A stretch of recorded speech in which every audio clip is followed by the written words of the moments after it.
like normal time. No, it's not. Yes, it is. I already gave everybody a heads up. This what time it was this year We'll from talk. the very beginning, from We'll July. talk. We'll talk afterwards. I don't feel like arguing because I know the way my It mind. doesn't gotta. It don't gotta be an argument. It can just be a conversation. It's not gonna be. It's never. It's never an argument with me. Like I I'm, said, I'm on peace, Shit. love, and happiness and we'll positivity. talk after. Shit. That's all it is. Peace, Then love, niggas- happiness, and positivity. That's it. What's cracking? I can't believe that kind of lie you just spewed out everywhere. I lied. You know he good for I'm one gonna or tell two. you, bro. I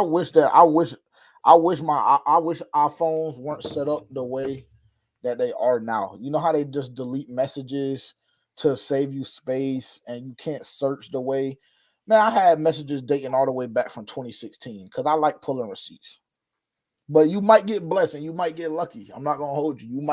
You might show me something that I don't got, a receipt that I don't have. It's very possible. What is he talking about, bro? What are you talking? Yeah, bro. Yeah, like- we just Don't worry about it. you just talking. What, bro? Who is Don't even make no Emmanuel, damn bro? sense. Emmanuel, welcome to the stream. I honestly don't know what would lead you to believe that DJ Moore is just going to do us any kind of way. Not sure if you've seen how JC Horn had Jamar Chase in hell last week, and I definitely don't know if you've seen how JC Horn had Devontae Adams in hell, all the way to the point of requesting a trade 2 weeks ago. So, DJ Moore masterclass, that's cute. Welcome to the stream. I'm not even. Are we? I'm not even. Are we just gonna try to slide? Why are you? Yeah. I'm not gonna let you get that off. Yeah, I don't know if that's a direct correlation. Get what off? You gonna say Devontae Adams is requesting a trade because he got strapped up by JC? Like, He had come him on in now. hell. Cut it out. That Cut it was out. the last Cut it straw. out, bro. That was Cut the it last out. straw. Had And him in that's hell. why, fuck out. and that's why I told bro about putting the podcast and like bringing validity to the pod, because then you get to say stuff like that, and it's just. What's it? I mean, I think it's true. That was the last straw. Now all of a sudden he got a hamstring injury. You tell I me. mean, What we Jalen all, Ramsey say? You tell me.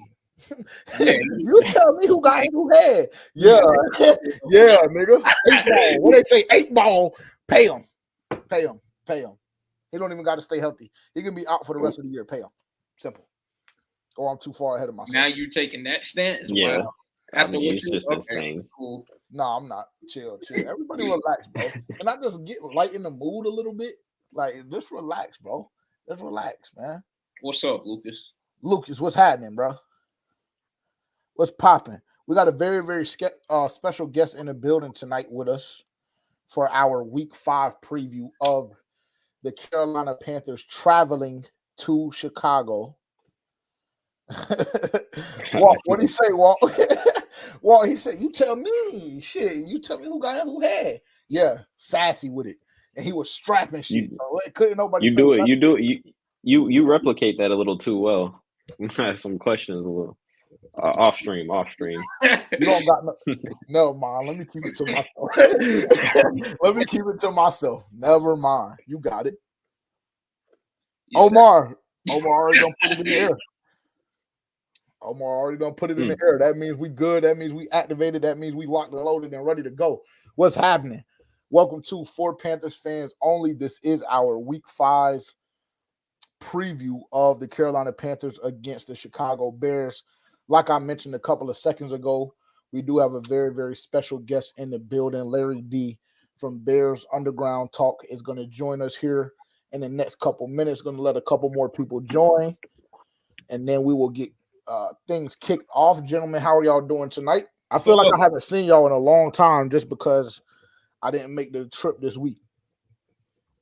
Oh, Y'all miss me? I forgot about that. Mm-hmm. You do? No, I'm talking about you not making the trip. I forgot about that. But I feel good. Long day at work. Supposed to be at the Canes game, but you know, that's another story for another day. Go Canes. Shout out to my folks. But I feel good. I feel You good. said shout out to who? I'm sorry. It's a Friday night. You said shout out to who? I didn't say any names. Oh! I thought I heard my fault. The wild boy. I'm feeling all right, man. I'm feeling all right. Can't complain. Happy it's the weekend. Happy that football is nonstop for what is it, 50, 55 days or something like that? Yep. Oh my Now, God. I mean, Christmas just came early. nah, for real. Shout out to the schedule makers on that for sure. And I'm a season ticket holder too for the Canes, by the way. Stop lying to your platform. You said you're a season ticket holder? Stop lying to your platform, bro. True. I basically am. True. He said he is. He's a season ticket holder. Yeah, that's what he said. He said he's a okay. season basically. But then he retracted it. He said he's basically a season ticket holder. I am. So interesting. Let me make sure. Hey, y'all, let me know what's going on YouTube, man. What's happening? What's happening? I'm gonna give a couple more minutes to let people get in. Let me he see. said he missed you at the Bengals game. Yeah, what were you at? Did you go and cry after the game or something? Nah, Lucas, I told you. I don't know if it was Lucas or somebody different. I told you. Let me see. I commented on somebody had said something on YouTube, and I told him to tap in with me after the game because I was gonna get him a shot. We were gonna take a couple shots together. But no, I was not crying after the game at all. I actually admired the fight that I actually admired the fight that we put up on Sunday against the Cincinnati Bengals. If you guys missed our game review of week 4, you can go check that out right now on the YouTube channel at the G2S Network, on Rumble, on all DSPs. It'll be there. But nah, you should have bro, y'all got to start DMing the page, bro, because I don't be seeing. I see the YouTube comments, but I see them like sporadically. Like I'll check them and then reply to them, but that'll be like once every other day or something like that. So y'all got to get in with us on social media. That's actually a perfect segue. If y'all haven't already, make sure to follow us on social media. You can find all of our handles down below. As you guys can see, the beautiful white banner that our content manager Dylan created for us. Shout out to bro. I see him in the chat. Glad to see you back, brother. Glad to see you back with power and Wi-Fi and all that shit. Cause they tried to catch y'all down bad. They did. No cap. No cap. So glad you're back. Glad you're back. Shout out. And FEMA got a lot of shiesty shit going on too. But that's not the platform. This ain't the platform for that. But just know the world is watching what is going on in Asheville right now. Because I've been seeing a lot of bullshit going on. A lot of bullshit. And this is not a political podcast at all. We talking humanity. We ain't talking politics. A lot of bullshit for sure.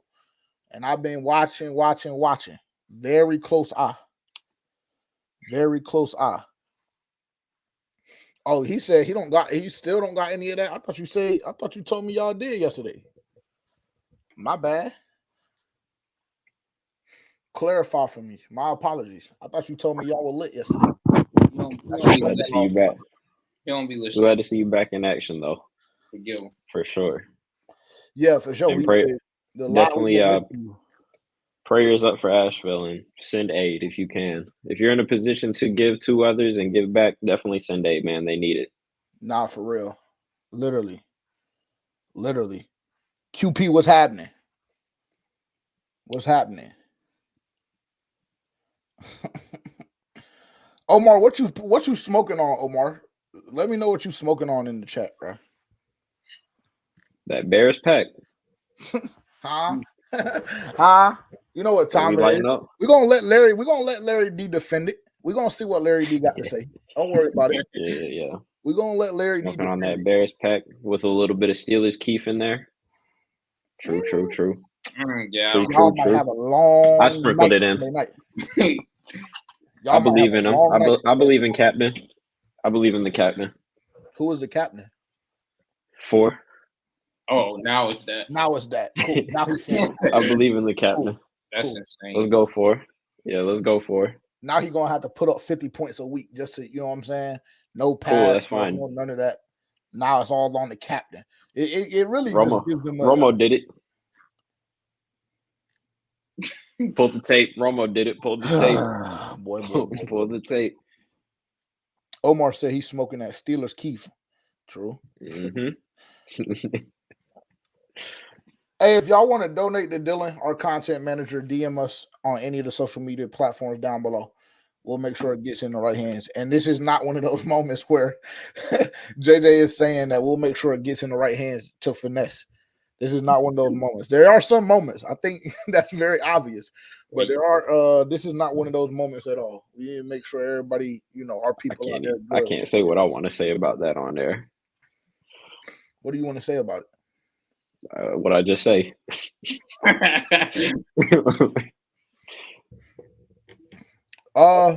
Let's see.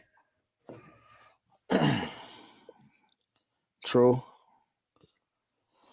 All right, man. We're gonna get into it. Like I mentioned, we have a special guest with us today, Larry D. He is joining us from Bears Talk Underground, host of the podcast. I believe you can check that out on Sports Drink as well as Apple Podcasts and Spotify. I'll let him explain that when we bring him up, but I'm gonna bring him up now. Round of applause for our guest. Larry D, welcome, brother. Welcome. What's happening? Hey, slow down. Don't come on here like that. Chill. Dude, man, I was here for 30 seconds and Tavion's like, Bears are soft. Like, okay. But it also helped y'all, like, he's a Cowboys fan. Like, oh, he don't have a dog in this fight then. Exactly. So what's he talking about? Facts. We don't get to beat up on the Cowboys till next year. Yeah. Beat up is wild. Uh-huh. Well, the way y'all look this year, the way Dallas looks this year, I mean, look very it don't matter how we look. We'll never lose. That Bears defense got something for Cap.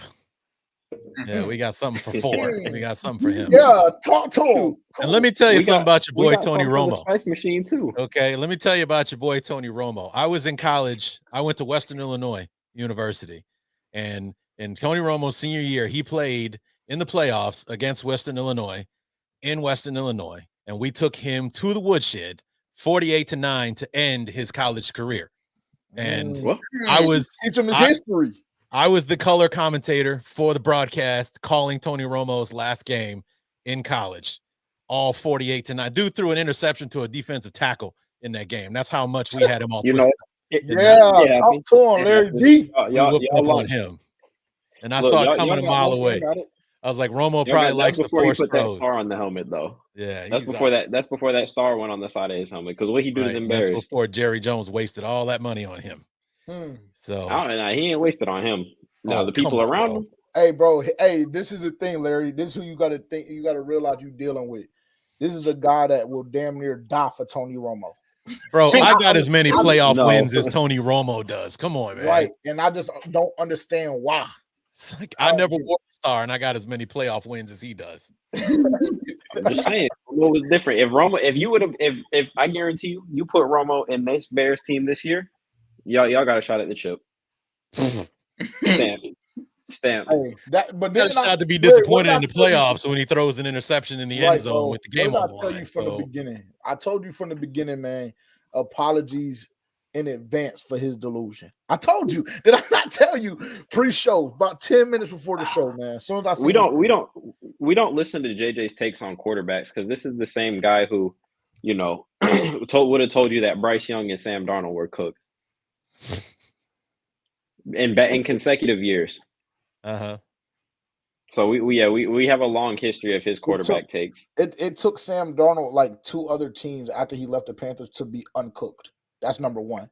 Number 2, there's nothing at all that tells me that Bryce Young is not cooked still. I still think he's cooked, but we'll get into it. We'll get into it because the only reason why we're in this situation is because Larry D's Bears. That's the only reason why we're here. That's the only reason why. Actually, you only have yourselves to blame for it, JJ, because if you'd have just hired Ryan Poles to be your GM when you had the chance, he wouldn't have been there thinking like, how can I stick it to Carolina as much as humanly possible? Not only am I going to get that number, get those picks, I'm taking DJ Moore. So, take away the one reliable weapon that your quarterback would need in a rookie season. I'm just going to take him. And, that's all that. And you still ain't done paying for that trade. Very true. What a fleece. It has birthed a rivalry that I haven't particularly liked. I'll just say that. Why do Bears fans hate us so much? Can you tell me that? Bears fans, we don't hate you, bro. We love you guys. Let's just get right to the shit, Larry. Why do Bears fans hate Carolina so much? We don't. I mean, we've had hate for Carolina in the past because y'all came into the into Soldier Field back in 2005 and beat the Bears in the divisional round. Hey. And so we couldn't go on that Super Bowl run in 2005 because y'all came in there and, Steve Smith went bananas on us with like 200 yards and 2 touchdowns in that game. Yes, Lord. Against us. It's like, there's some hatred about that, but that's almost 20 years ago now. I know, bro. But Bear fans love Carolina. And you're the reason we have half of our team right now. They was hating when we went to the game last year. I was about to say, they were hating when we pulled up the Soldier Field last year. I just for the life of me don't understand it. But here's the thing. It wasn't. I guarantee you, it wasn't hate. It was we were bragging because there are so few times that the Bears get over on people. Okay, it just doesn't happen that often. And when you're talking about a team that up until that point, because we just barely got Montez Sweat, we didn't know what we had yet. Yeah, Ryan Pohl's big move the year before was Chase Claypool, and we won't talk about that. Chase Claypool's been on 3 teams since we got rid of him. So Chase Claypool. We're talking about somebody who's cooked.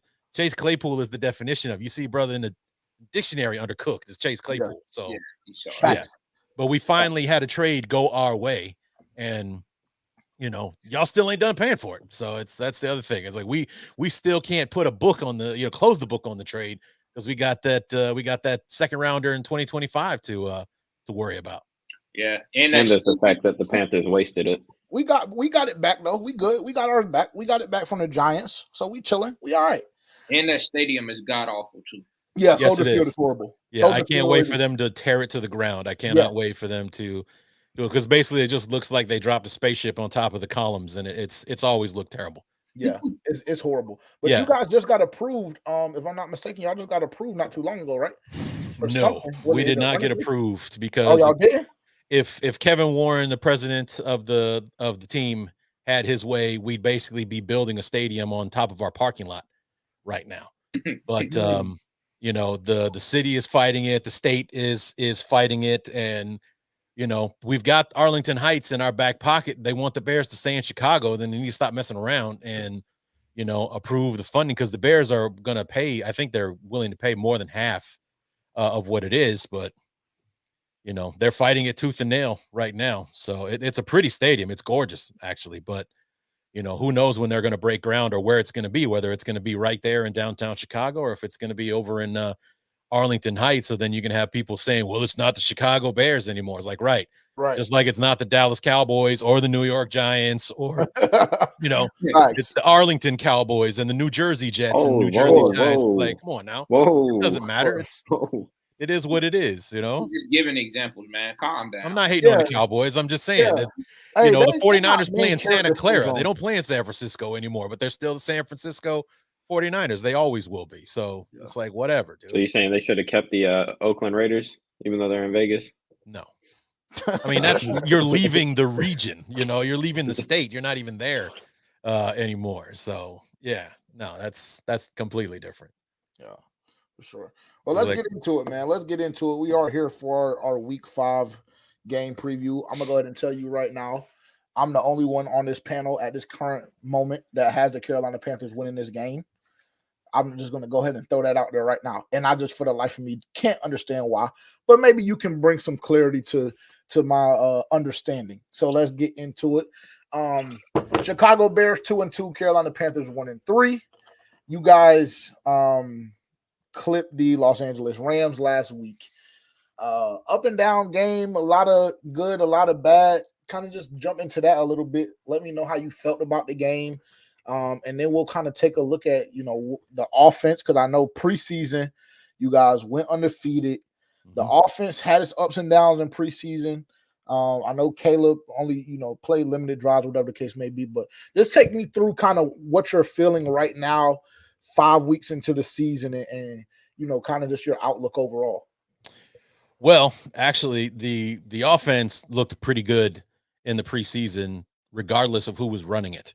And that was the thing that kind of like set Bear fans up for, crashing down to reality week 1 against the Titans. It was like whether it was Caleb and the ones, or if it was Tyson Bagent and the twos, or, the 2 other quarterbacks we had, everybody was out there slinging it. We're moving the ball. We're moving the chains. We're scoring points. I mean, the Bears almost scored like 200 points And I mean, granted, we played an extra game, but we scored like 170 points or something like that to like 59 or something. We were just out there murdering cats. And then we come in week 1, we can't run the ball. Caleb is running for his life the entire time, and we needed the defense and special teams to bail us out against the Titans. And if not for Will Levis making the stupidest throw I've ever seen in my life, like to this day, I still and you know what? After we did I was doing my review episode for that one, and I was like, "Don't worry, Titan fans, he will never do that again." And then the dumb asshole does it a week later against the Jets. Only this time he threw it backwards, so it was a fumble. It was a live ball. And they were in the red zone. Everything, man. I was like, I could not believe it. I was like, don't worry, he'll never do that again. And like, nope, he's only going to wait 5 days to do it again, and just did it to the Jets. But the difference between week 1 and the 2 games we lost in weeks 2 and 3 is that the defense or the special teams didn't score points for us like they did. And that's why I called week 1 a but victory. Yeah, we won, but this is not a sustainable way to win football games. It's like we've got to be able to run the football. We've got to be able to generate our own points, because the offense scored 9 points against the Titans, 3 field goals. And it was a block punt and a pick 6 from Tyreek Stevenson. That's where the other 15 points came from that won us the game. It's like we can't rely on the defense or special teams to do that for us every single week. And then last week was kind of like a textbook way for us to win games. It's like we don't need Caleb to throw the ball 50 times like he did against Indianapolis. You protect the football. You're efficient with it. You run the ball like we finally figured out how to do against the Rams, thanks that DeAndre Swift finally joined the chat on that one. And the defense and special teams have an impact. Torrey Taylor, like 55, yards a punt. He had 3 inside the 20, and actually all 3 were inside the 10. Beautiful.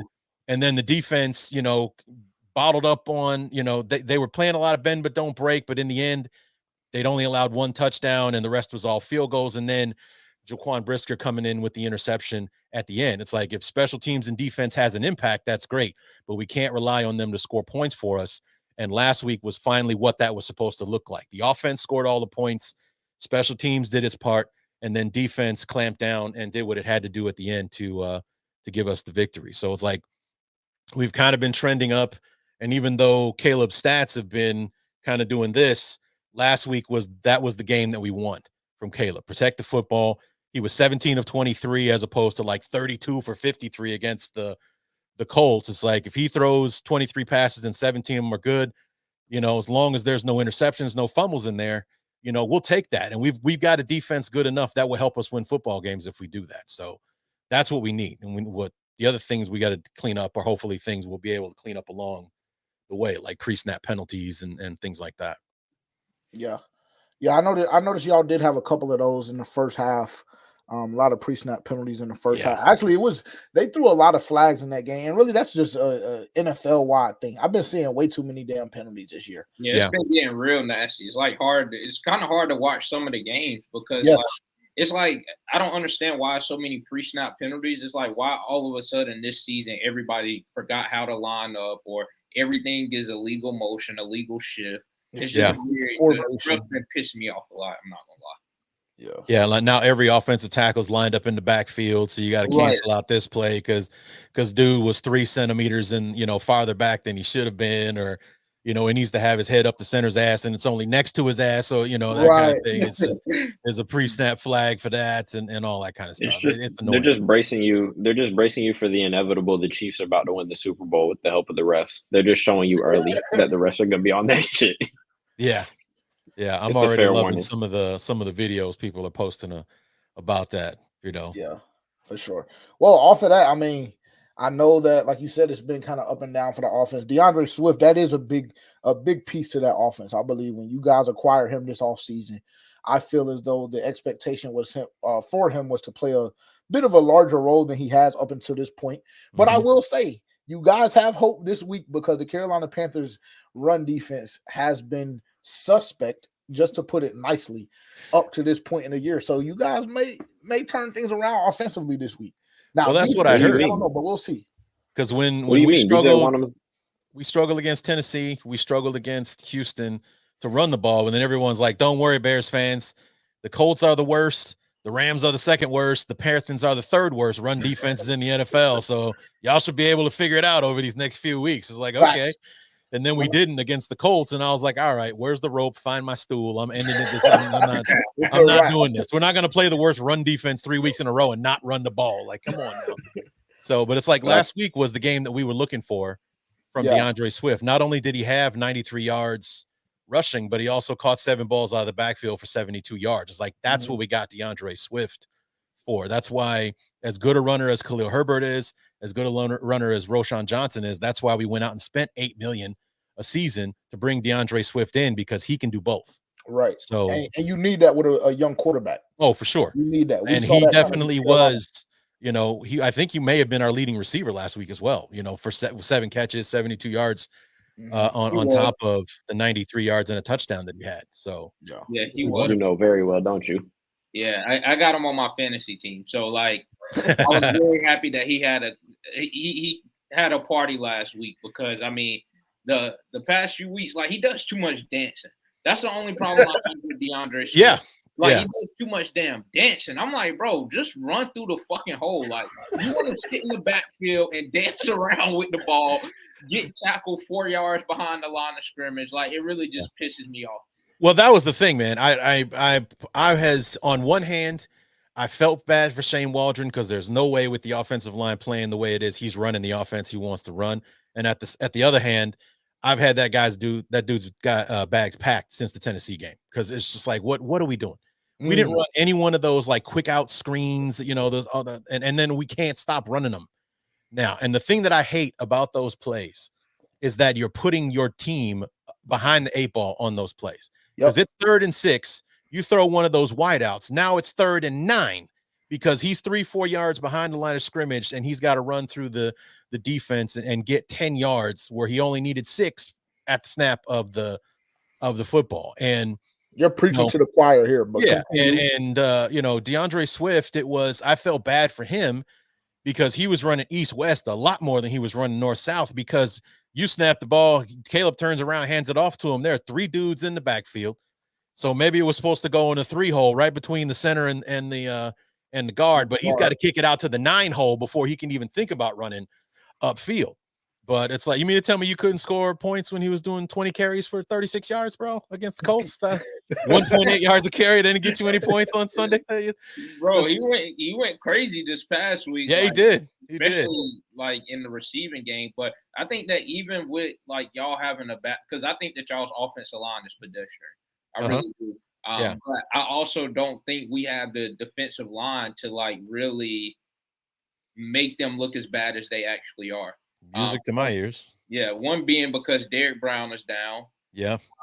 Then we have Shaq Thompson, so we can't really come down and make the tackles like we would usually see. Josie Jewell is out, so we really have to rely on guys like Ashawn Robinson, which he's been very good this year.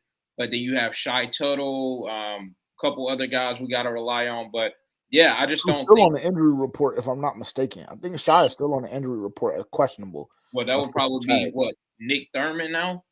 So I mean, yeah,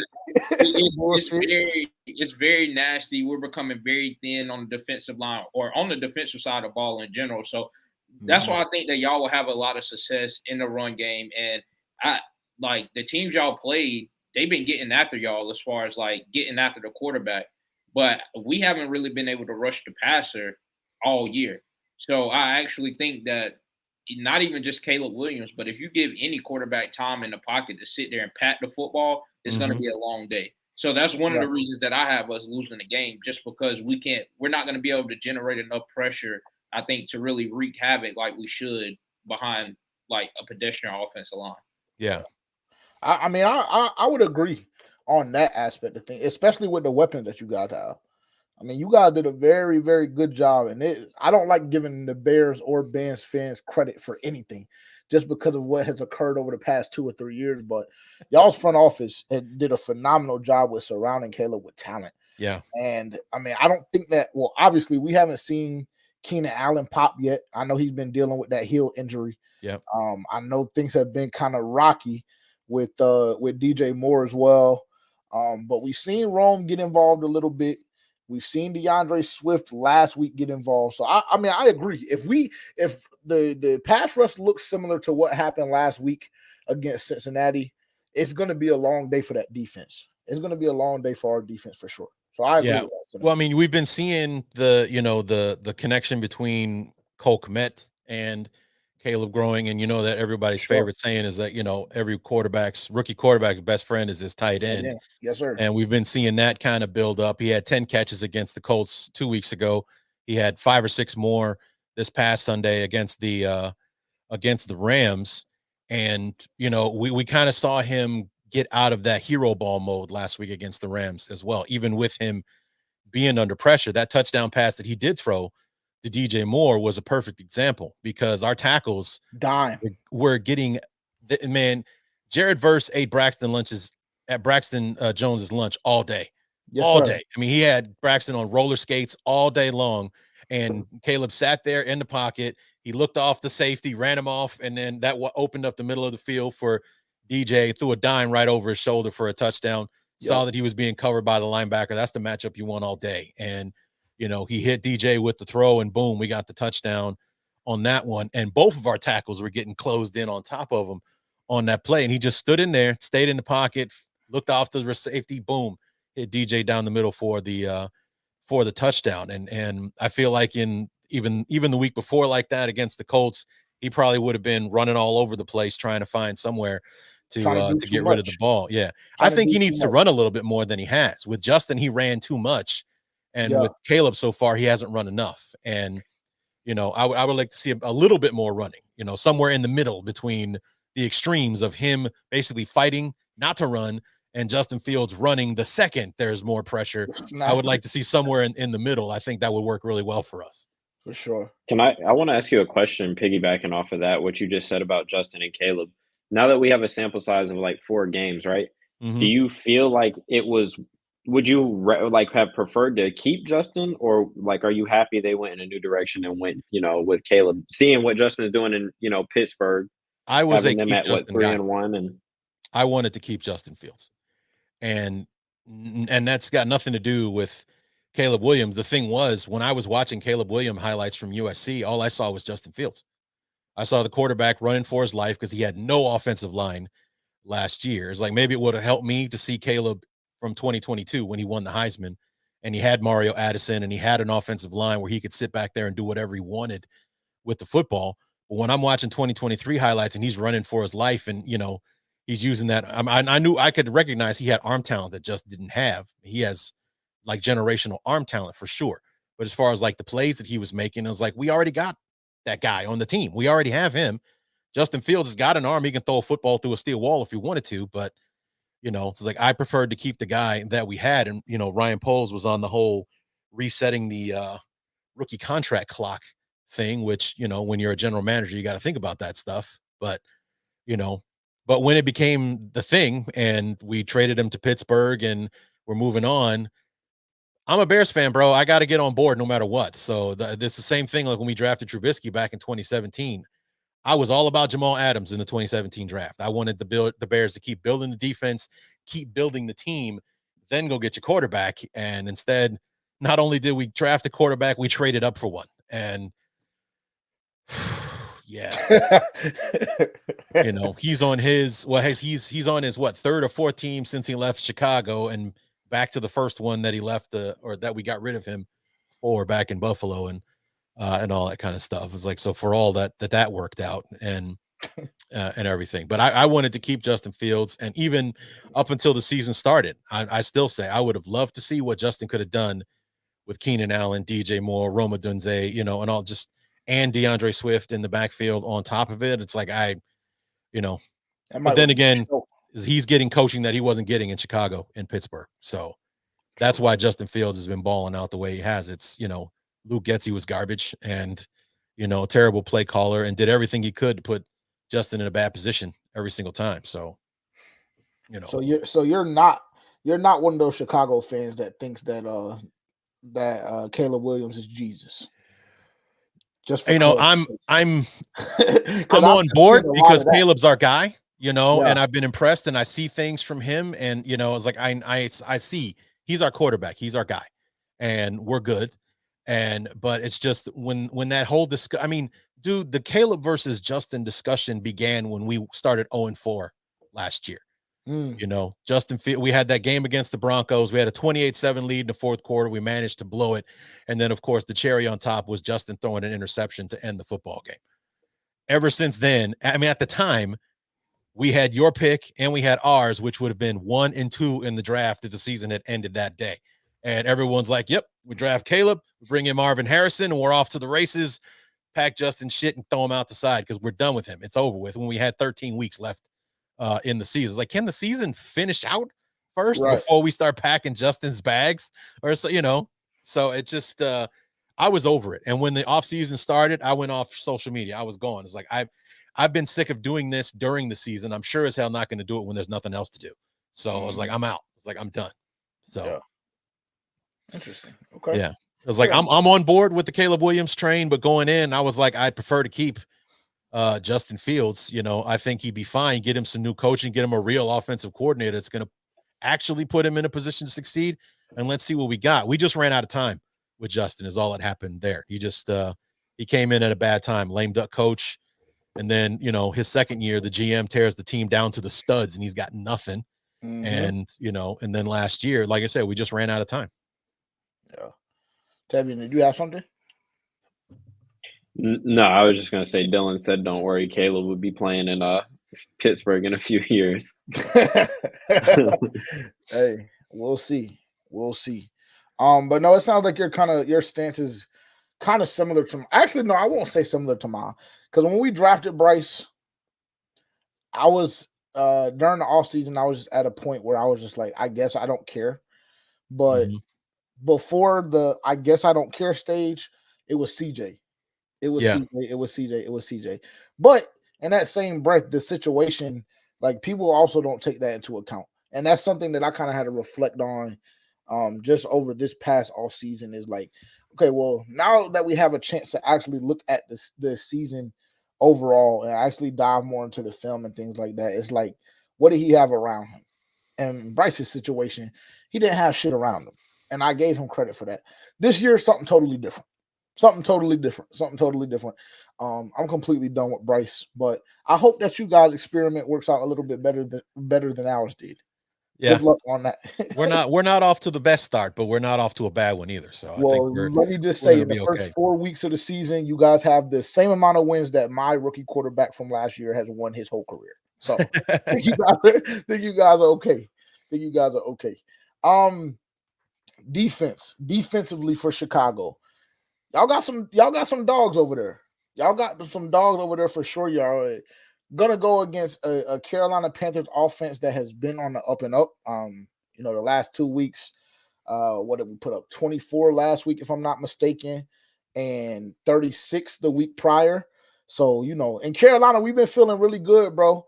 We've been 1-1 in those two stretches, over those 2 games. But I'm not gonna lie to you. Offensively, we've been feeling a lot better. I went out to the game against Cincinnati last week, and it was bearable. It was bearable. So, I know Jalen Johnson is a dog. I know that. And I'm not gonna sit here and lie and act like I knew fully about him pre-Hard Knocks. But once I watched Hard Knocks, and I was like, oh, he's a dog. When I saw him on Hard Knocks, and I went back and started watching some of his film, he's different. Well, you know what? I had to come around on Jalen Johnson. Really? Because, well, Jalen Johnson, before with the entire defense really came on the second half of the season. You know, before the Montez Sweat trade, we were giving up. We were averaging like 25 points a game. We were giving up. And that's like the misleading stat about Justin Fields' win-loss career is that he was on the, you know, he didn't play defense. So you can't put that on Justin. It wasn't having the defense giving up 30+ points a game and all that kind of stuff, where the offense, like in 2022, we had a stretch where we scored 32 points a game and we were 1-4 in those games because the defense gave up 35 points a game. You know, it's just like, you can't put that on Justin. It's a misleading stat, his win-loss record in Chicago. But with the defense and with Jalen Johnson, he was the king of missed opportunities. Okay. Because we had a game against the Lions last year. We went to Detroit and we pretty much had the Lions beat And what would have put the game away is Jalen Johnson catching an easy pick six and taking it back. But instead he dropped it, and then they drove down the field and scored a touchdown. And, you know, like things like that kept happening. Anytime that an opportunity would, not only did he miss the opportunity, it would then be the springboard to our opponents benefiting from it somehow. Like, oh, well, thank God we dodged that bullet. Now watch this. And they just march right down the field, score a touchdown, kick the game-winning field goal, whatever it was. That's what Jalen Johnson was known for. And this whole time he's beating his chest talking about how I want 20 mil a season. I was like, well, for me, he was the offensive Allen Robinson, because Allen Robinson went to war with Ryan Pace about his contract, wanting that 20 mil a season. I was like, then you got to make plays a $20 million a year receiver makes. It's like you lose jump balls. You could have caught a touchdown pass in the beginning of the Green Bay game. How would that have changed momentum? We'll never know, because you didn't fucking catch it. Right. And you dropped this one. You got beat. It's like you don't make the plays that these elite guys make. So it's like I can't argue, you know, Tyreek making 30 mil a year or Justin Jefferson and those guys, because when it comes down to it, those guys make those plays. And when it came down to it, Allen Robinson didn't make the play. And before the second half of last season, Jalen Johnson was not making those plays. He was dropping. He was dropping pick sixes. He was dropping pick sixes. It's like, you know, prove to me you deserve this money. It's like, I want you to stay, you know, but I'm not paying you 20 mil a season. That's not happening. I was like, I'll give you 15. Larry, that sounds. Go ahead. That sounds a lot like what we've been saying about Deontay Johnson in Carolina. Yeah, it sounds and it's just crazy that you have that same sentiment and take, because that's the exact same thing we've been saying. You know, had Deontay Johnson not dropped those touchdown passes last week, who knows? Maybe it's a completely different game. I guess we'll never know. Right. Why? Because the guy who's screaming, and the guy who is currently above you on my screen here is screaming that he should get money up in the, you know, slightly below Justin Jefferson's range. I never slightly, like, you know, just a little bit under Justin Jefferson. He's screaming that about Deontay Johnson, but you got this guy that can't even, you feel me, can't even catch a touchdown pass when it's, you know, placed right in his chest, right? But we gotta listen to something like that. Lies being spread on your name is nasty. I never said that he should get a little below. Roll the clip, Omar. Roll the roll clip. It. Yes, Omar, roll it. Clip. Hey, I never said that. Hey, listen, and then he'll get mad at the coach for calling a play, a goal line fade to Deontay Johnson when it hits him in his fucking hands and he drops it. 2 weeks in a row, he's like, "Why does the coach keep calling the play? Is he not supposed to catch the ball? Yes or no?" If it hit him in his head. There's a much better option for you, bro. Listen,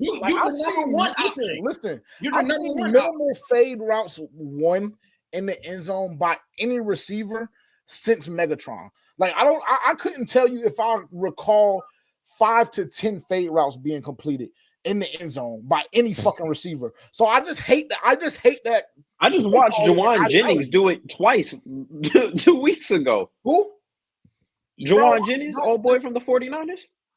Don't try to act like you don't know who that is.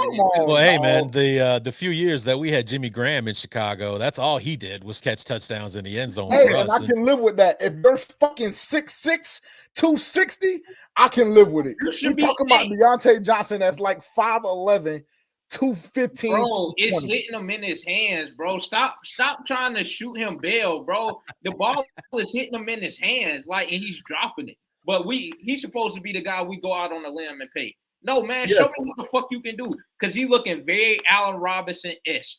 Stop it. That's what I was saying about. It's like I didn't want to lose Jalen. I wanted him to get his bag, but not at his price point. It's like, no way we're paying you like the top defensive back in the league when you're not playing like one. You are definitely our best corner. We want to keep you. But if it's me, you're getting 15 million a year, not 19 or 20. That's not happening.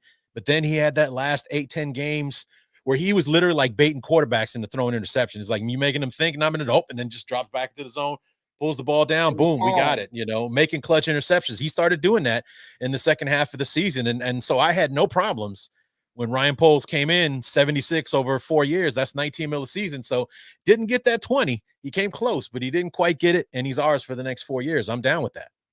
For sure. Because he started playing like that guy towards the end of the season. But it's like going up to it, it's like, I'm not paying Jalen Johnson $19-20 million a season. He's not playing like that guy. He's just not. I feel it. Well, so if Deontay Johnson plays like that guy down the stretch, then cool. Give him what he's worth. a little bit less like than that Justin guy Jefferson.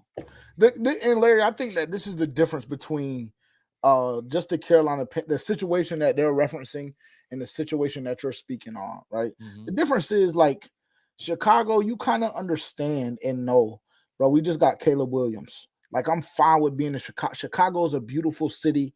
So much fucking culture. Like, I'm not gonna lie. Like, Chicago, I've been Get to the point, bro. Get to the point. Stop trying to sweeten it. Get to the point.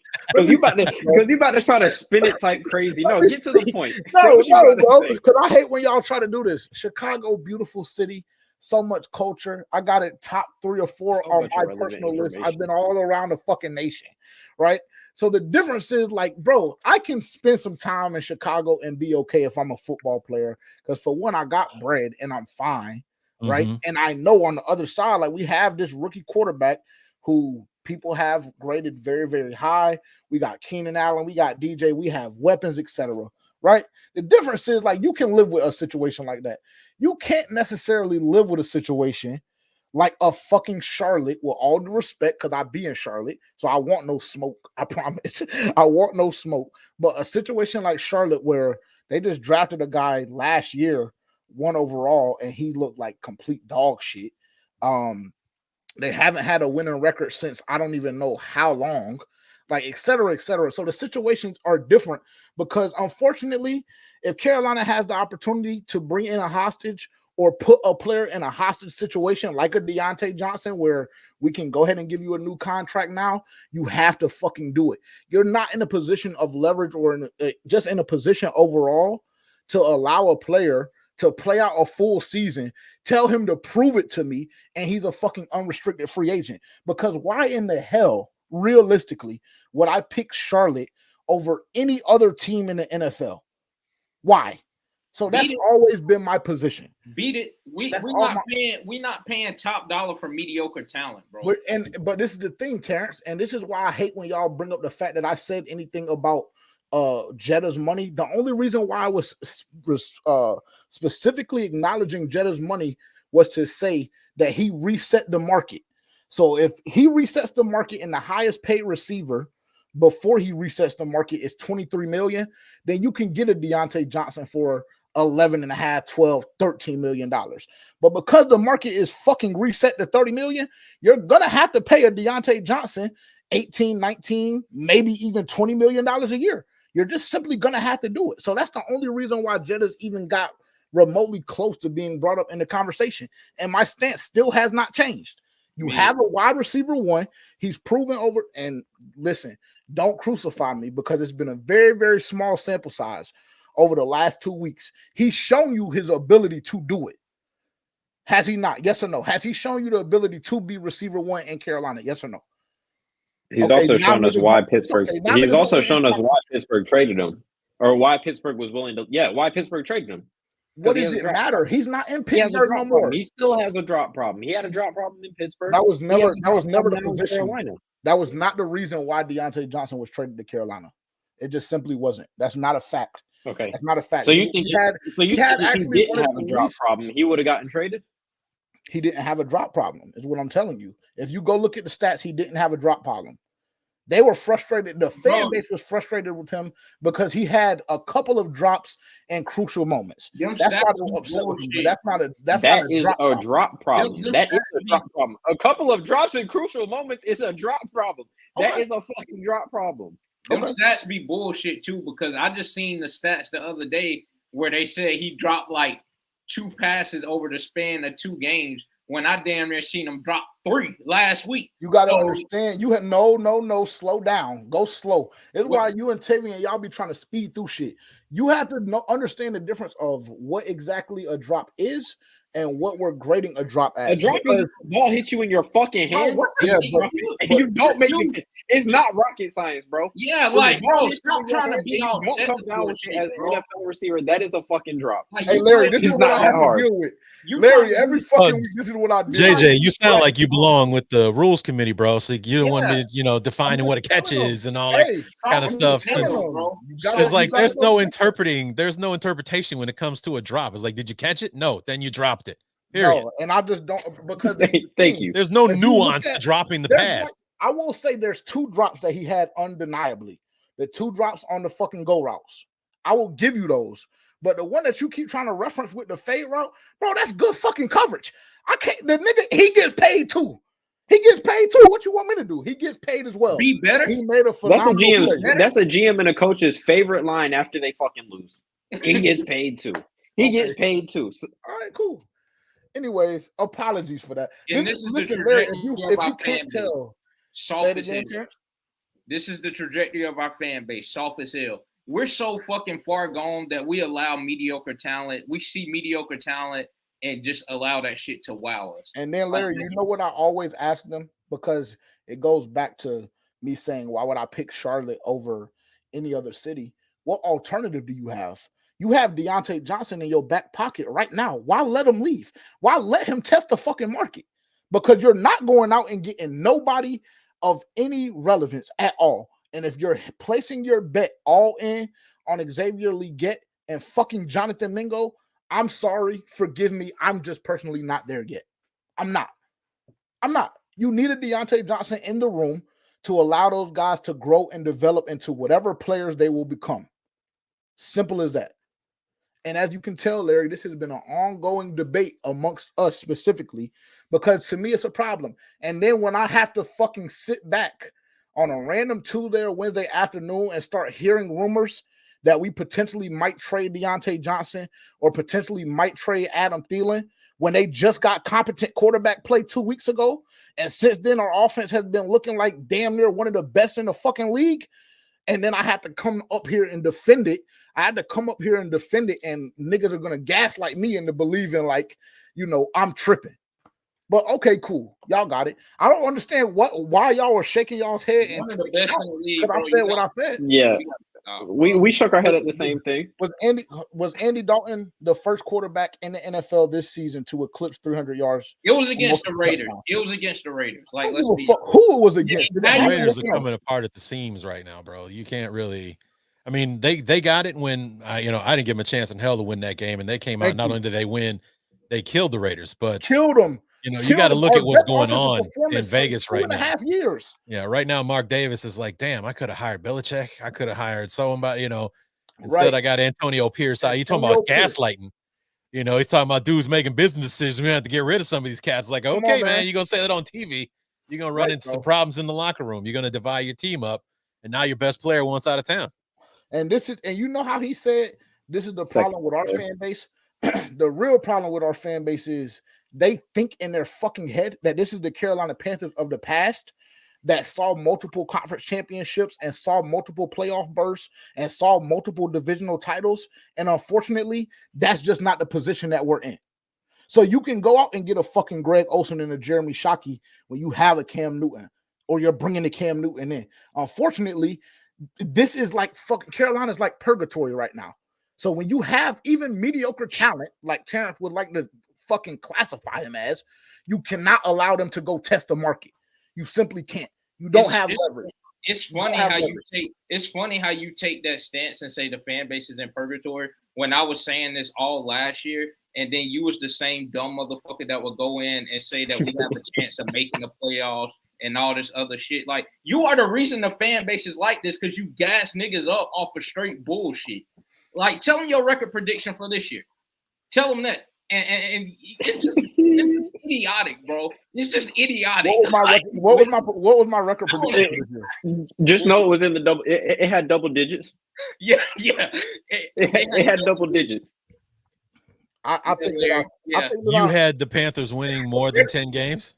I had them winning. I think I had them winning 10 when I went through the schedule the first time, and then when I went through the second time, I think that it may have dropped one game to 9, and I'm still under the belief that that's very fucking doable.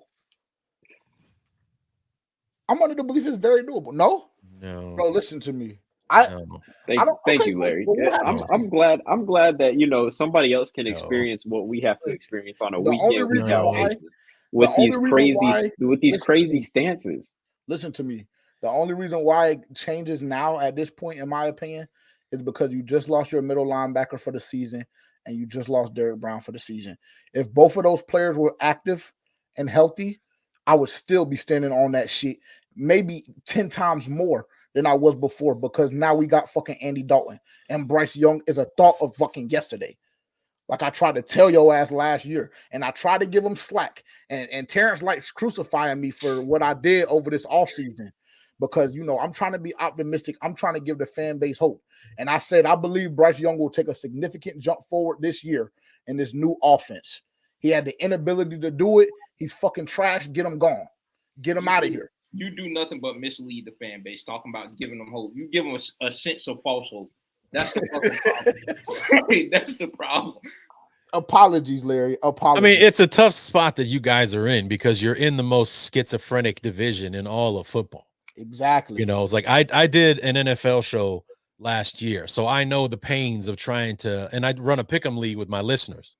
So I know the pain of trying to figure out what the fuck is going on with the NFC South. The only team that wasn't in first place for at least a week last year was the Carolina Panthers. The Falcons, the Buccaneers, the Saints were all in first place at one point or another throughout the season. And we're kind of seeing that happen again, you know, especially with Atlanta beating Tampa Bay last night and everything. It's like, oh, I thought I had this figured out. The Saints had the greatest offense of all time for the first 2 weeks and have lost 2 straight since then.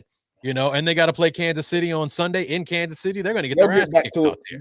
They'll get back to it this week. Don't worry. So, you know, it's just, you know, but and it's like, you know, Atlanta, they can't figure out how to beat this team, but then they go ahead and they come back and beat the Buccaneers in overtime and all that kind of stuff. It doesn't make any sense. Chains 500 yards. Yeah, so y'all are just in the weirdest division, so it wouldn't take much to come. I mean, 2 years ago, Brady won the division at 7-9 or 8-9 or something like that. So it doesn't take much to win that division. I think that's where the false hope comes from, or where this like the endless optimism comes from, because you're in this division. It's not going to take much to win the damn thing. Hell, we can lose most of our games and still win the division like Brady did 2 years ago. So it's not impossible. It's just making it actually happen. That's the thing.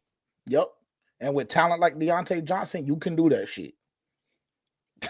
You're absolutely right, Larry. Well, you know what? Y'all did warn me that JJ was the Kool-Aid drinker in this group, and that's all I'm getting over here, man. That's all I'm getting. Bro. You know, so it's like, what flavor is that Kool-Aid, bro? So I need to try some of that, so I wouldn't be such a pessimist with my Bears sometimes. But yeah, god damn, yeah, it's delusion. It's delusion for sure. I've been trying to work on it over the past couple years. It just hasn't fully sticked. It just hasn't fully stick yet. Yeah, I'd pick a better hill to die on than Deontay Johnson, though, bro. That's no, not bro, the one you want to stick with. You can't. Bro. Listen, when he eclipses me and my co-host have a bet this year, so it's okay. Maybe when he pays me my money at the end of the season, he'll kind of realize, like, oh, okay, he is actually a true wide receiver one. So, but we'll see. We'll give it time. What was it? 1,000? Yeah, 1,000. Yeah, 1,000. I feel 1,000 yards. That's slight as hell. Matter of fact, and on top of that, he's at a fucking 2-week handicap because yo boy came in and dicked him off the first 2 weeks. He can't get no targets. He can't get no targets. Don't blame that on me, bro. You went into the offseason hyping Bryce up, talking about, oh, he's gonna look like this, he's gonna look like that. Yeah, you the one hyped him up. That's on you. Don't put me in that.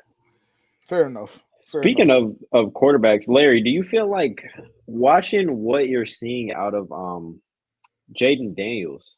Mm-hmm. Do you feel like maybe the Bears may have went the wrong direction? You know, looking at what we did last year with Bryce and now CJ. Now the discrepancy isn't as big between Caleb and Jaden, but Jaden looks a lot better in my opinion. Well, he does for sure, and we get to see him up close in a few weeks because we got him coming off the bye. Because we got you guys this weekend, we got Jacksonville in London next weekend, then we're on the bye, then we're in Washington. So we get to see him up close in a couple of weeks. But at the same time, it comes down to the same thing that it seems to have always been the Achilles heel for the Bears is coaching. You know, Cliff Kingsbury and what they got going on in Washington, they are putting Daniels in the best position to succeed. They're doing and enhancing the things that he does well and doing the best they can to hide the things that he doesn't, or where he shows that he's a rookie and, you know, hiding his flaws or concealing them as best they can. Where our offensive line is absolute trash. And then on top of it, Waldron just make play calls you cannot wrap your head around. Like, you know, 4th and 1 at the goal line, you go into the pistol formation and run a speed option. Like, what? Really? Speed option. And I mean, apparently, Waldron learned his lesson, because fast forward 1 week later, we're at the goal line. We got 3 tight ends out there. We got an offensive lineman playing fullback in the backfield. And we ran a dive for a touchdown. Why couldn't we do that last week? We had to look like assholes on national TV first before we could figure that out. It's like, why do you have to learn these lessons before you go out there and you're supposed to be this seasoned veteran play call? That's why everyone was so excited to bring you in, because unlike Lou Getzy, you've done this before and you've had success with a quarter, like you basically revitalized Geno Smith's career. Imagine what he could do with a guy from the beginning with, instead of having tried to unlearn the things that Geno Smith was doing wrong in all of his years before he started playing in Seattle. Imagine, you've got this guy fresh out of the packaging, and you got him in the best situation any rookie quarterback's ever been in virtually in history, with one of the best route runners in football, one of the best wide receiver prospects to come out in a long time. Oh yeah. And DJ Moore on top of that to go with Cole Kmet, Gerald Everett, DeAndre Swift. I mean, it would just, we would get dizzy thinking about the possibilities of what this offense can do. And then Shane Waldron started calling plays in the regular season. It's like, what is going on? It's like, what happened? Because like I said at the top of the show, virtually anybody on the depth chart could run the offense in the preseason. Now we're playing with live bullets in the regular season, and we couldn't run the football out of a paper bag, out of a wet paper bag. We couldn't do anything running the ball. It's like, what happened to all of this? And Waldron has the same disease that a lot of Bears play callers have, is like they have to be the smartest guy in the room. They have to be the smartest guy, or they got to catch the defense with their pants down. They can't just, pin their ears back and come at you running the football. We have to reverse this, motion that, and, and all that kind of shit. And then, while your head is still spinning, then we'll snap the ball and run the play and see if you can figure it out. And, more times than not, the defense can see us coming no matter what. But there does have to be an element of that, because I think that's what makes the Shanahan coach, the Shanahan scheme, that spread that they do. I think that's what makes that so effective, is because they get so many motions rolling and they've flipped the numbers on the field constantly. So I do think there has to be an aspect of that. But there does come a point in time where you just gotta kind of line it up and run somebody over. Like line it's like when all the fancy shit isn't working, you got to go back to basics. When the fancy stuff isn't working, when you go into the pistol option and then try to run a speed option, you're doing way too much. Okay. It's 4th and goal from the 1. You got to get 3 feet to score a touchdown, 3 feet. And you got DeAndre Swift catching the ball at the 8-yard line. The 8-yard line. This is what it's like talking about with those quick screens. Yeah. 3rd and 6 becomes 3rd and 9 when he catches the football. It's like you're making it worse. It's like, how are we throwing the football and going backwards first? It doesn't make any sense to me. Well, I think some of that, though, is also like that offensive line y'all have is that right tackle. I've seen a few of y'all's games, and the right tackle for y'all is just, from what I've seen, I mean, that's one of the worst tackles I've ever seen. He's definitely going through his sophomore slump for sure, because he was a stud for us last year. He was the only guy that started every game last year. And dude, he blocked Max Crosby with one arm last year when we played the Raiders. He had been nursing a shoulder injury all week long. Blocked Max Crosby with one arm for that game. And he played like a stud for us. Everybody else, musical That's not chairs. The same guy I saw. Yeah, and like I said, he's definitely going through his sophomore slump for sure, because he's not the guy that we had out there for 17 games last year. It must be a thing for offensive linemen to go through a sophomore slump. Yeah, we have one like that too. Yeah. It's that's why they say that second year is so critical. Like if you struggle, then we definitely need to see, some growth in the second year. And if you had, a good year like Darnell Wright did, then you need to either be as good or you need to be better in year 2. And the expectations only get higher if you had a year like he had the year before. He's the only reliable guy that we had and all that kind of stuff. The only guy that played all 17 games and everything. Is one of the reasons why we struggled so bad on offense last year, is because we literally never had, like, the starting 5 we had going to training camp. Those guys never played together last year. They never played together. So it's like by the time we had a solid starting 5, number one, it was a different group of guys, and it was like week 12 or something like that before they were finally out there. And that's when the Bears went on that run and started flirting with the playoffs there at the end of the season. We went 5-3 in the last 8 games. And, because we finally had an offensive line that was, doing it, the defense had finally come together, and, Justin was figuring things out because he wasn't running for his life every moment of the day. So, like I said, we just ran out of time with that. But John O'Reilly was a stud for us last year, and he's not been. He played pretty well against the Titans week 1, but ever since he's been a liability so far. Yeah, so you talked about him blocking with one hand. I saw him block with no hands the other day. I've seen that a lot with a lot of our guys, unfortunately. Whiffed. I'm watching Nate Davis out there, our right guard, literally run past people, running around dudes to try to get someplace and blocking nobody in the process. So it's been he's hard. horrible too. That I'm glad I'm not definitely stuck out. Yeah, I'm glad I'm not an all 22 guy, because I'd probably break every screen I watch that shit on. It would make me crazy, because I used to play offensive line, in case you couldn't tell. And, it just it's like, no, man, I can't stand this. It's like, I know there are different nuances to blocking in the NFL that, between college and high school and all that kind of stuff. It gets very basic at those lower levels. And I know sometimes you want to run past this guy because the guy behind you's got him or something like that. But when I'm seeing you, run across the line of scrimmage and you block nobody, you're letting people run past you that end up making tackles.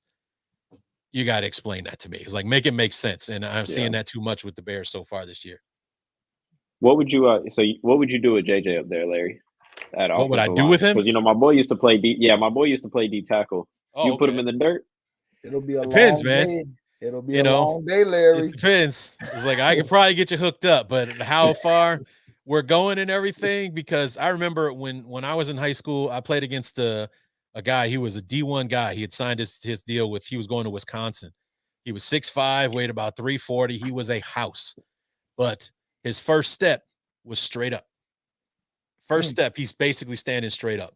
So all I did was bury my head in his chest and run him backwards all day long. It's like I had him out leveraged all day long, because his first step, he was standing straight up.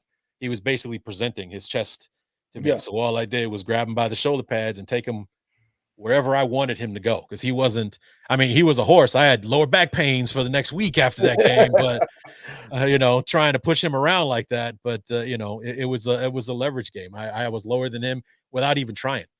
Otherwise, depends on if my man can keep his head down. Then we're going to be a battle to see which one of us can get lower first. So that's I'll answer for you, Larry. He'd be food. Research, boy. You better search me up on Max Preps. Nah, for sure. Look, let's get into some trivia. Let's get into some trivia. How many questions do you want? I have 15, but I don't want to give you the whole 15, but just throw them out at me. How many you want? See what I got. Hit me with it. Okay, cool. All right, let's do it. Who did the Chicago Bears draft in the first round at number 18 overall in 1983? 18 was Willie Gault. Damn. Okay, so you don't need the multiple choice. Wide receiver out of Tennessee. So you don't need the multiple choice? Nah, bro, I'm good. Oh shit. Okay, I'll take it if it's an option, but let me try to answer the question first. Okay, bet. Say less. Cool. I like it. 1 for 1. Love to see it. Who was drafted 9th overall by the Bears in the 2000 draft? Urlacher. Okay, cool. This shit might be safety out of New Mexico. He was a safety in college. Yeah. He was returning punts and everything. Yeah, I was about to say dog too, all around. He was an athletic freak. Yeah, he's different. I have one of his jerseys in my closet right now. Actually. Yeah. Nice. Who recorded? Excuse me. Fanned out. Who recorded 680 tackles in his first 4 seasons as a Chicago Bear? Mike Singletary, Dick Butkus, Richard Dent, or Brian Urlacher? Well, either be Urlacher or Singletary. So I'm going to go with Singletary on that one, because we already had an Urlacher answer. Urlacher. Okay. Urlacher. I see what you did there though with the process of elimination. Yeah. Also, I just found this randomly off of Google. So the questions, don't judge me for them. Who was the Chicago Bears head coach from 1993 to 1998? Wantz that. Okay, Dave wants that. Okay. Cool. What are we at right now? 3 for 4? 3 out of 4, yeah. Nice. That's a good percentage. Great percentage. Which university hosted the Chicago Bears home games in 2002? Illinois. Down in Champaign. Cool. 16 road games that year. This shit easy for you. 16 road games for the Bears in 2002. Interesting. I didn't know that. Yeah. I mean, that's basically what it was because they were still practicing in Hallis Hall in Lake Forest. They didn't move down to Champaign that year. They had to travel to every game. Even their home games, they had to take a 3-hour bus ride to Champaign. That's horrible. Yeah. I'm not gonna lie. That would piss me off. Well, we went like 4-12, 6-10, something like that year. So it's like, yeah, well, I wonder why. Right, exactly. After Soldier Field was refurbished for the Bears, what was it called? After it was refurbished? Mm-hmm. So we're talking, what, 2003? That was the year 2002 was the year that we were in Champaign because they were rebuilding Soldier Field in 2003. I have options if you would like them. Yeah, let's hear the options because I know that I remember watching on PTI that they were going to get some kind of sponsor and Bear fans were getting all up in arms that Soldier Field wasn't going to be Soldier Field anymore. It was going to be like such and such presented by, U.S. Bank or some shit like that. Oh, yeah, that's ass. That's horrible. Yeah, nobody wanted that. It's like, just call it Soldier Field, all right? Yeah. So we have the whole Crest Stadium, T-Mobile Dome, or Soldier Field 2. Soldier Field 2. What was the first one? The whole. The whole. Yes. I'm going to go with the whole. Okay. Because it was everybody called it the spaceship because it looked like you basically landed a spaceship on top of the columns because the columns are like national monuments or something like that. So they couldn't touch them. And that's why the Bears we built a new stadium and lost 7,000 seats because we went from like 68,000 down to 61 after they built the new stadium. It makes no sense. We have the lowest capacity in the entire NFL. Makes no sense for one of the most rabid fan bases the league has. I was about to say, but y'all be deep though. Yeah. What I saw, but the answer was Soldier Field 2. Yeah, I mean that was kind of a trick one for sure. Here we go. Last one. Who replaced Bears coach Dick Jauron when he was fired in 2003? Dick Jauron, and it was Lovie Smith. Dick Jauron. Lovie Smith. Yeah. Got it. So not Lovie bad. Came in, and Lovie came in and made the whole fan base fall in love with him at his introductory press conference because he says the first thing that we got to do is beat the Green Bay Packers. Facts. And it's like, yeah, because ever since Favre came to town, we didn't do that a whole lot. Because I grew up in the 80s. The first team that I followed from start to finish was the 85 Bears. So talking about setting up somebody for failure. Because I was 7 years old in 1985, and I watched the Bears go 15-1. And actually, the one game that they lost was on Monday Night Football, and I had an 8:00 bedtime. So I never saw the Bears lose a game in 1985. Wow. They did not lose a single game in 1985, and they won the Super Bowl that year. Then they followed that up in 86 by going 14-2. So my first 2 seasons watching the Bears every single Sunday, in 32 games, they won 29 of them. So, it's like, and it's been all downhill from there, bro. All downhill from there. Yeah, it's been a mess. Well, when we went 15-1, I actually went to the only game that we lost. So imagine how that made me feel in Atlanta, week 17. Yeah, I had nightmares. But no, other than my first season watching Dallas was 2007. And they were like 13-3. Got clipped in the first round by the R.W. McCorders, baby, picking it off in the end zone. Score predictions. I think I had. What did I have? I think let me go look because I want to make sure. Like 24-20 us. Yes, I have 24-20 Carolina. I think that the addition of Marquise Haynes. I know that some people mentioned that in the chat. I've been looking at the chat too. We'll go through the chat very, very briefly in a second after we do our predictions. But brought back Marquise Haynes. I think that adding that pass rusher. I mean, he's not prolific. He's not game breaking, but he's serviceable. And unfortunately for the Carolina Panthers, we haven't had a serviceable edge rusher pretty much for the duration of the year. I mean, you can be on either side of the fence that you want to be with Jadeveon Clowney. I think he's played halfway decent when you turn on the film. But on the other side of him with DJ Johnson and whoever else you want to throw out there, it's just been absolutely nothing. Ample amount of time in the pocket, etc. I think that changes this week. I think that we speed Caleb up a little bit. I think we get a couple more stops this week than we've seen over the past 3 or 4. Give me Carolina 24-20. Red Rocket does it again. Whose turn is it? Mine? I'll go ahead with mine. Okay. I got Bears 27-20. Like I said earlier, I think we're going to have trouble rushing the passer. And I think that that's one thing that can really flip the game on its head when you play against a team like the Bears, because we know their offensive line is pedestrian. But I've seen the inability of our defensive line to actually put pressure on the quarterback. I think Marquise Haynes will make it a little better, but still, you have Jadeveon Clowney. He wins reps, but for some reason, he just can't get a sack. Like, he wins reps and gets in the backfield and whiffs. So I think that Caleb will be able to take advantage of that. And I think if Jadeveon Clowney and Marquise Haynes can't win and he can just sit in the pocket and pat the ball, I think he will pick us apart. Now, I do think our offense looks a lot better than it has, the first 2 weeks of the season. But the Bears defense, they still have a really good defense. So I think it'll be a tough time. But, yeah, I have them winning 27-20. Yeah, I guess I'll finish off the FPFO crew.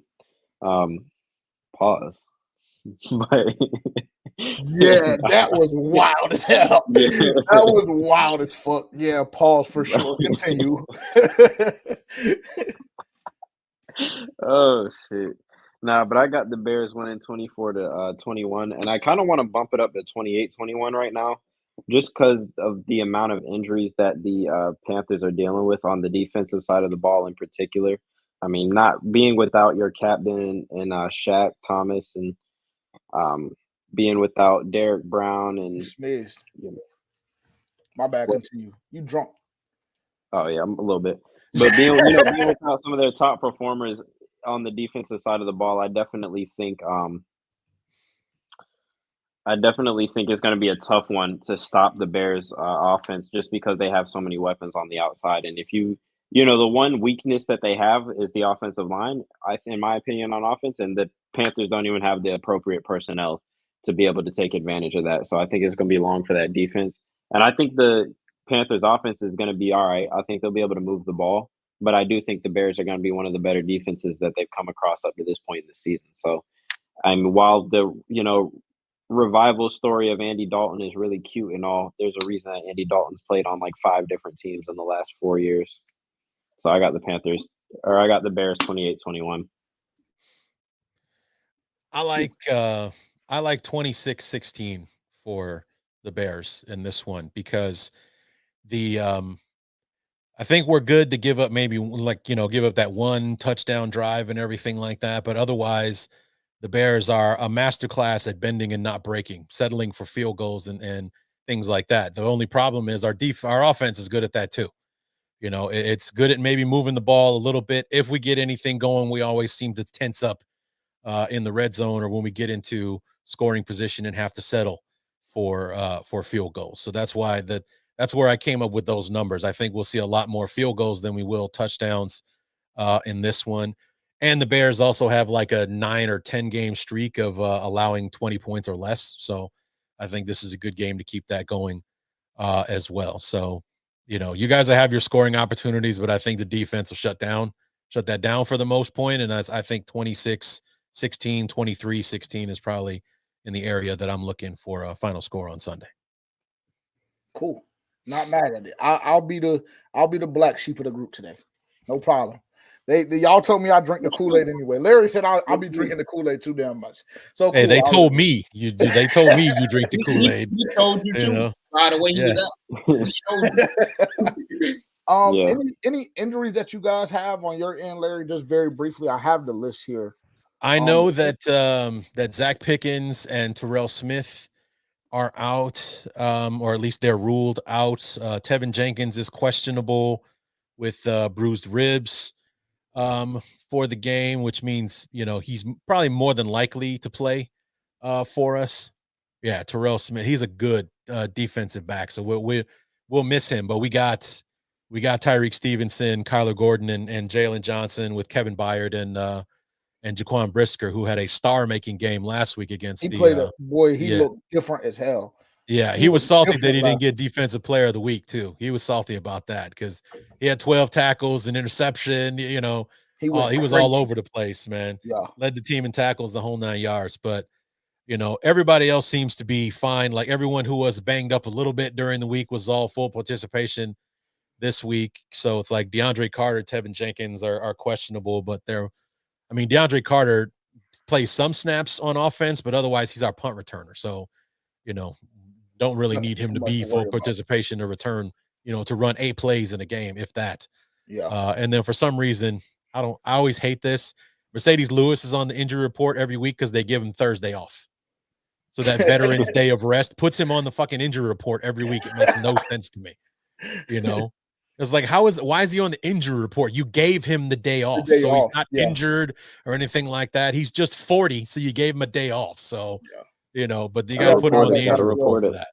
Yeah. So it's stupid to me. So QJ said Caleb's going into the blue tent. He'll be getting pedicures by halftime. Panthers 27, Bears 13. I like the energy. At least I got somebody backing me. Ours is extensive. This is a red flag to me, bro. This is a red flag to me. And then when I start looking at shit like this, it's just like, bro, are we just soft as hell or what? Or is our training staff just ass? I have a theory. It's got to be the training staff, bro. Not your like your training staff or anything like that. It's the collective bargaining agreement.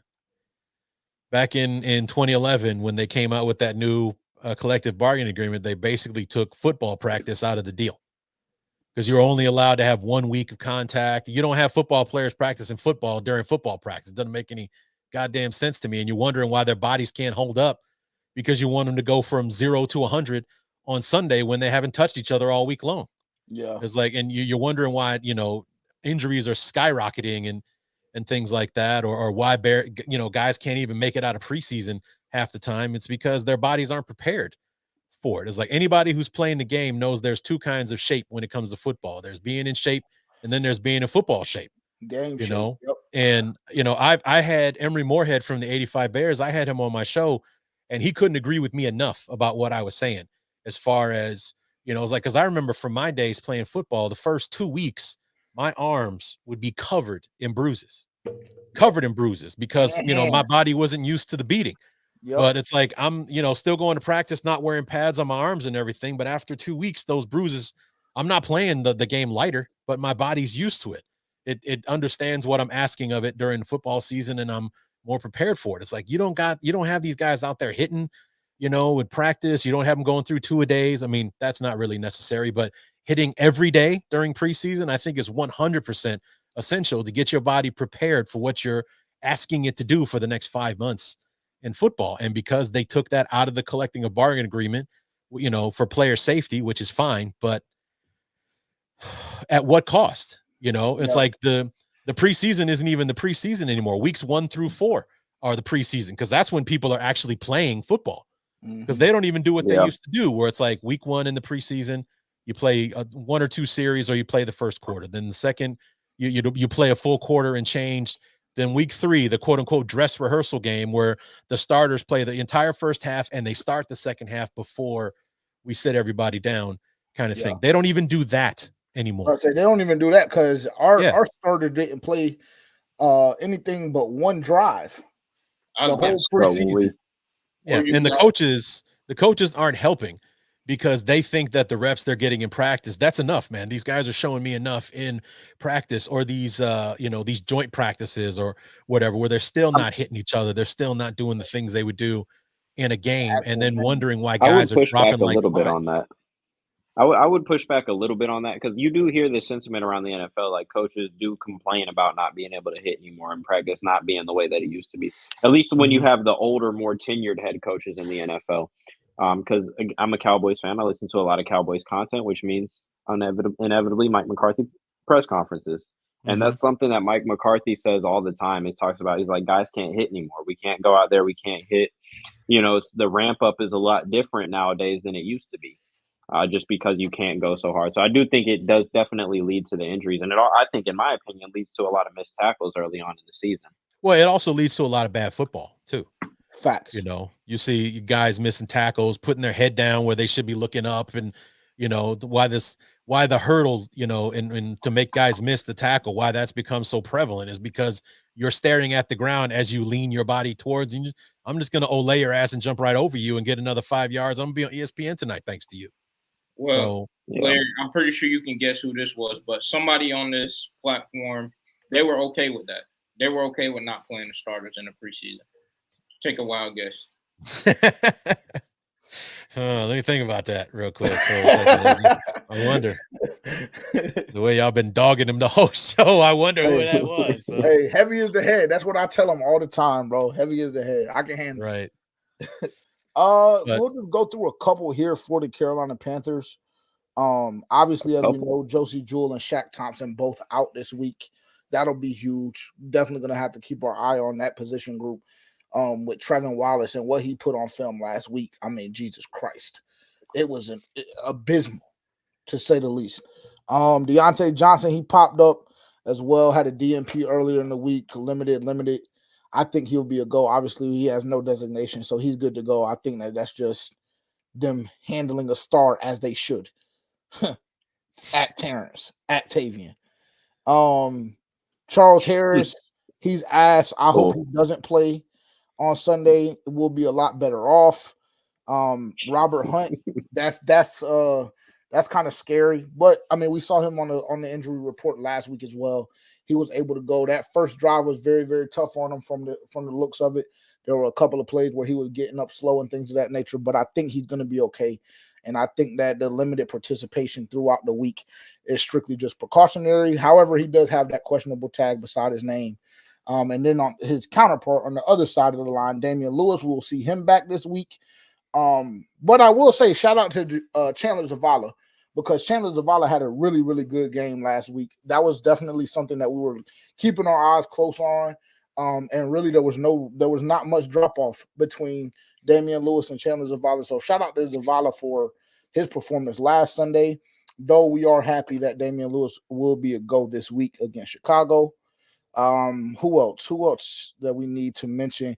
Ian Thomas. Hey, did you see your boy? You see your boy is back, Terrence? Does that make you excited? No, I wish he would have got cut. Ian Thomas is back. He's been practicing this week.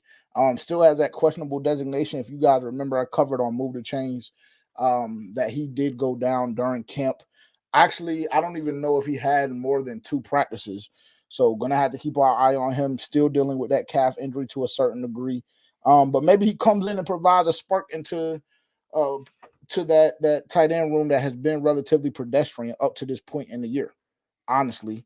And the only one really other to acknowledge is Dane Jackson. We know he's been dealing with that hamstring injury since training camp as well. He's come back in a limited role this week in practice and currently has a questionable designation. So kind of hefty. You guys see some guys that are banged up here that aren't carrying that tag into the week, which is good. You see Miles Sanders with the illness. I think that just affected Larry, your favorite vet day injury report. Yeah, I'm about to say, Larry, there you go. We have one too. That is every single week over the past 2 years. I mean, it just bothers me that it's on the injury report because, you're sitting there scanning like Mercedes Lewis was wrong. Oh, he just had the day off. Okay, fine. Tyron Smith hadn't practiced for I think it was 2 years in a row. We hadn't used Tyron Smith outside of a game setting prior to letting him go this offseason. He didn't even practice anymore. He only played on Sunday. Injury report, constantly lived on it. Just pathetic. Well, Larry, look, man, thank you so much for joining us, bro. We love the fact that we're able to kind of branch out to different content creators. Like I mentioned when we first shot you a DM. Love that the work that you do. And if you would like, you can tell people where they can find you at social media, where they can find the pod, etc. Yeah, it's still audio only because, as you can see behind me, I'm in the basement right now. So basement's getting some work done on it, so it's not exactly video podcast friendly. at the moment. So we're still just audio, but it's it's on Apple, it's on Spotify, anywhere you can get your podcast. You can find me on Twitter. I refuse to call it X at BTU_Larry. Same for Instagram as well. And I'm thinking of maybe getting a TikTok going. I've been fighting that one tooth and nail up to this point, but it's like my dad looks at TikToks now, so I think I might just have to bite the bullet and do. You have TikToks. the voice for it. It's like I do a segment on my show. It's called the Knee Jerk Reaction. So at the end of every quarter, I record like anywhere from 60 minutes to 2 minutes between quarters, like just breaking down, reacting to the quarter, like what happened.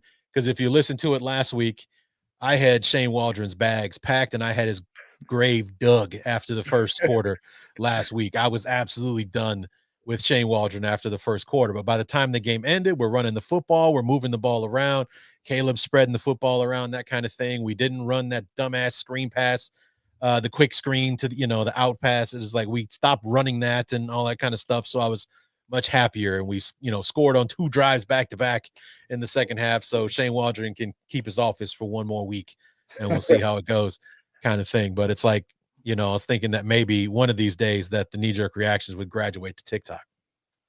There you go. So, I'm cheering for you. I'm cheering for you for sure. But thanks for having me, guys. This was a lot of fun. Yeah, for sure. Appreciate you joining, Larry. Definitely enjoyed the hearing the perspective of a Bears fan. I should have asked you what you thought about your head coach, because I know he gets a lot of flack too. But ask him. You just asked him. Yeah, he's. I wasn't thrilled with the hiring because the Bears always seem to specialize in that one guy, that last guy you expected becomes the guy. Like I had never heard of Matt Nagy when we hired him. And, it's like I had heard of Matt Eberflus. I knew who that was. But when we're talking to guys like Dan Quinn and Leslie Frazier and things like that, it's like I was all about Dan Quinn. It's like I thought that he would do well if he got a second chance. He knew what he did wrong in Atlanta.